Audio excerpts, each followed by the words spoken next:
What is up, ladies and gentlemen? And today we're going to be talking about Splinter Cell, Tom Clancy's Splinter Cell to be precise. And this game is by far one of the best stealth action espionage games I've ever played.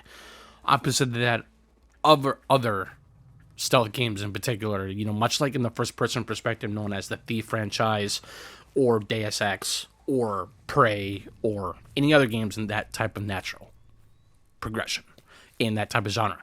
But however, I think when it comes to Splinter Cell, this is one of the most unique games, I think, when it comes to light and shadow. This game really implements a lot of light and shadow mechanics in this game because that's where this game is really utterly important when it comes to this kind of stealth games, much like Splinter Cell. I think that's where this game is very heavily influenced, and I think it's definitely one of the best games I've ever played when it comes to stealth games in general and in the genre, because I think when it came to the original Thief series, or, much like the Metal Gear Solids as well, Metal Gear Solid is a stealth action-oriented game as well. I mean, there are some action sequences that you can do within that series, and you can do that within Splinter Cell series, however. But I think when it comes to Splinter Cell, I think this game really utilizes a unique way of how it's going to be implemented, and that's why I'm saying. So, the reason why I decided to make a video on this game particularly, I have played most of the other titles of the Splinter Cell series, however, but I'm really amazed how the light and dark system in this game is. And that's usually how the most of the Splinter Cell series is provided in.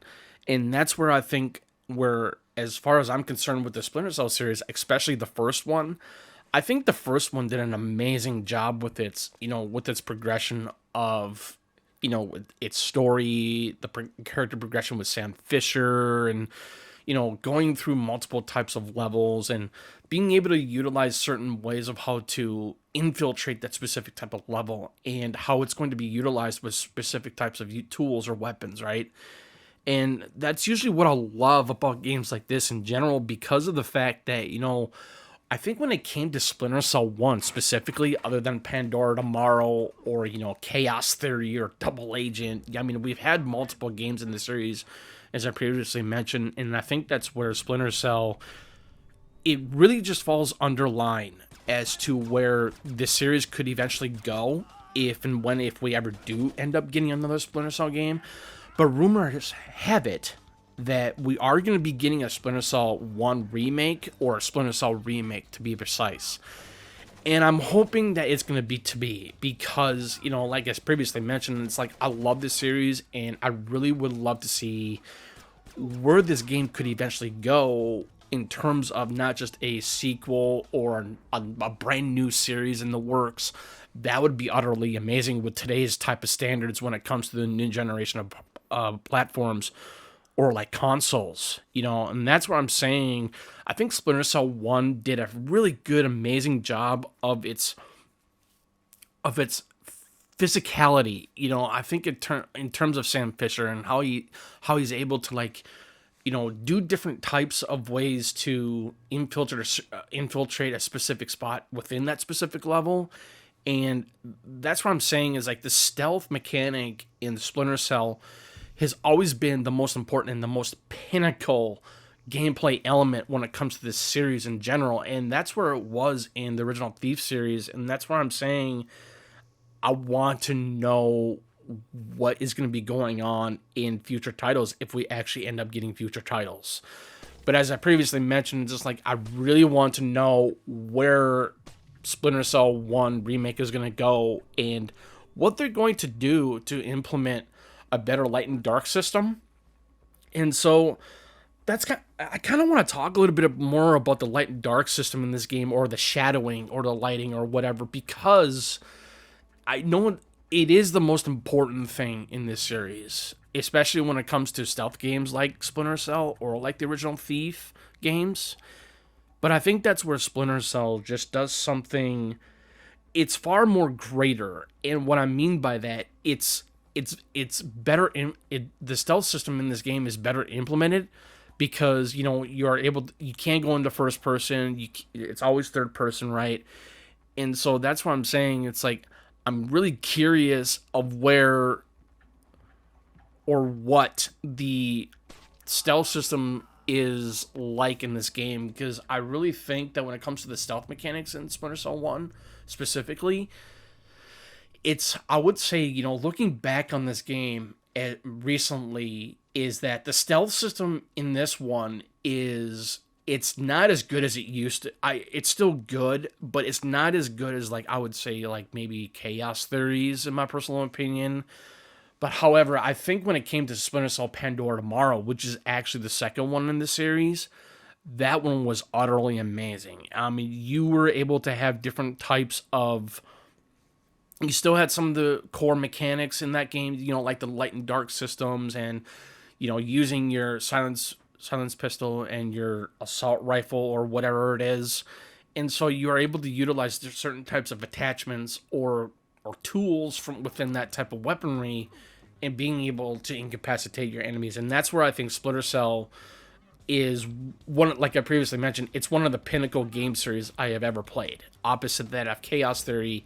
And Chaos Theory was absolutely amazing. I can't really get enough of that game, because that game was just, oh man, the stealth system in that game was more robust and intricate in design and into detail, much like Splinter Cell 1, because Splinter Cell 1, as I previously mentioned, the stealth system is good. It's just it's not implemented as much as it was in the next future titles.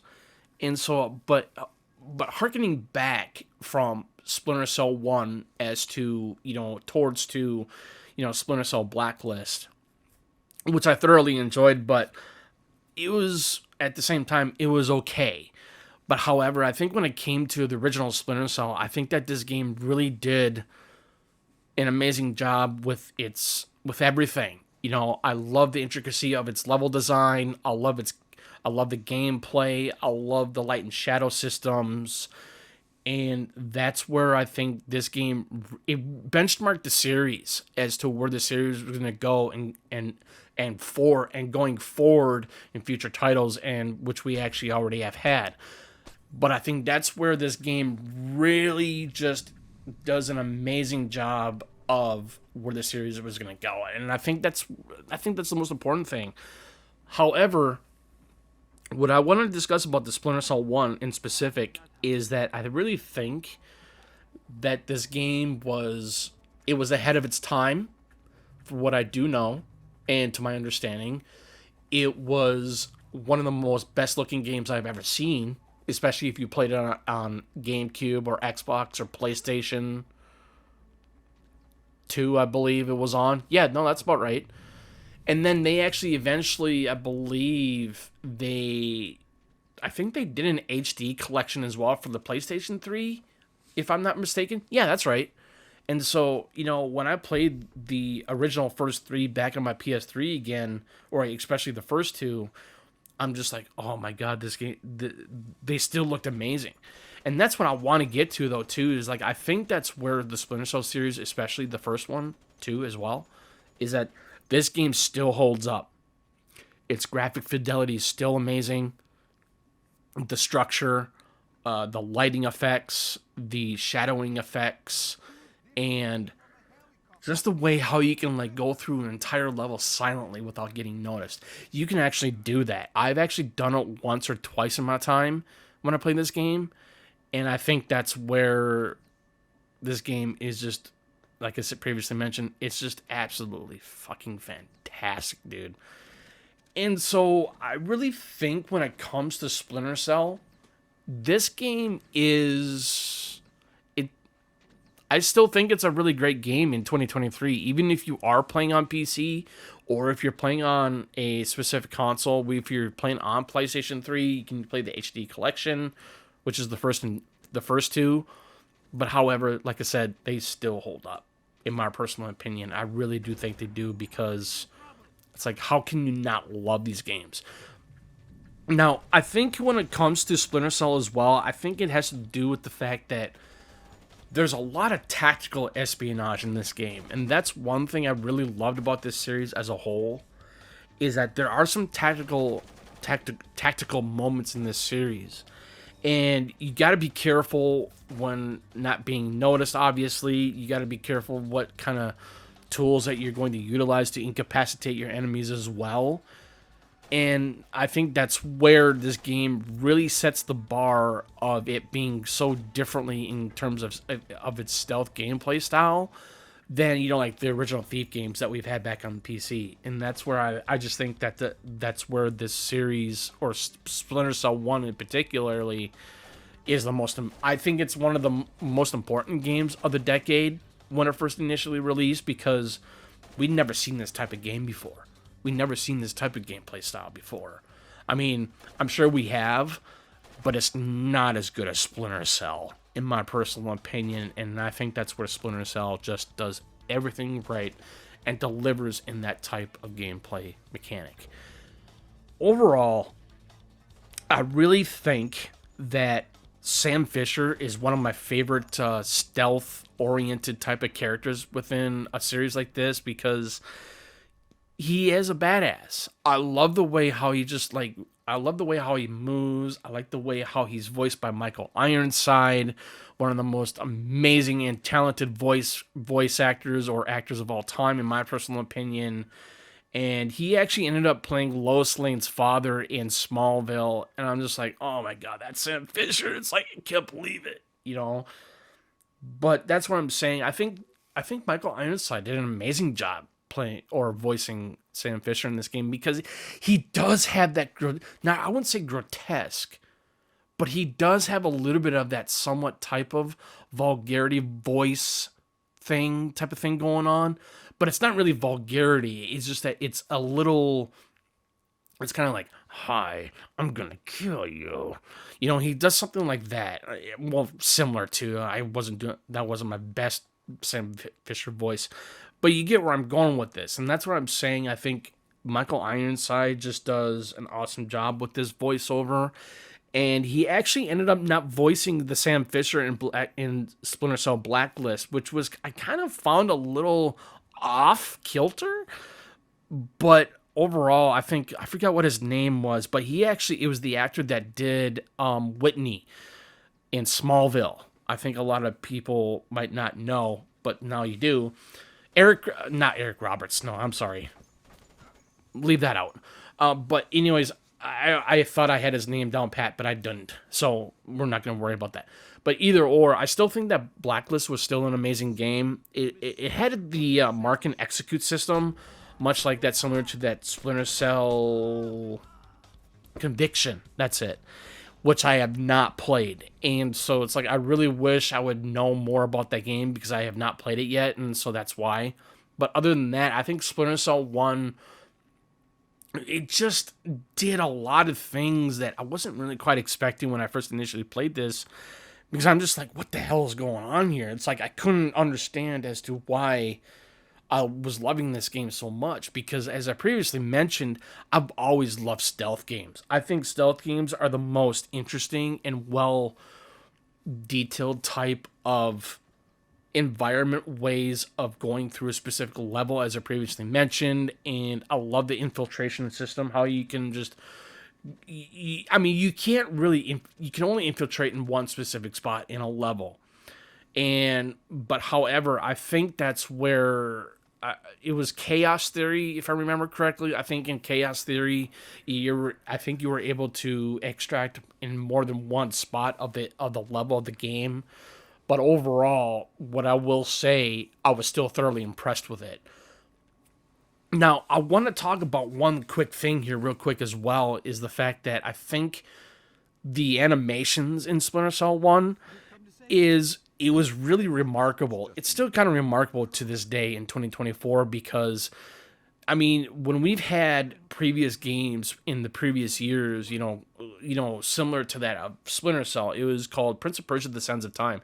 They did an excellent job with its animational features of the characters in that game. And that's where I think Splinter Cell 1 just does something a little bit better from the animation studio that made this game series.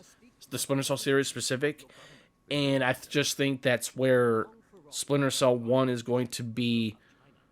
It's like I previously mentioned, it's the pinnacle of the starting of the Splinter Cell franchise. And what I really want to get to in turn is that I'm really hoping where they're going to go with the remake for Splinter Cell. And I know that it's in the works. I know that it hasn't been canceled. It has not yet been canceled, as much as I do know. But however, I just really hope that they're going to be... I really hope that they're going to do an amazing job with that, because, you know, with today's technology and with the new current generation of consoles that we have now or on PC, it'll be amazing what the company of Ubisoft can do when it comes to the remake. And to me personally, I really think that's going to be utterly amazing. You know, being able to, you know, like go back and, you know, rework some of the mechanics from the first one, and with the lighting and darks and with the lighting and shadow systems and how it's going to be utilized to the most advantage of being more stealthier than ever.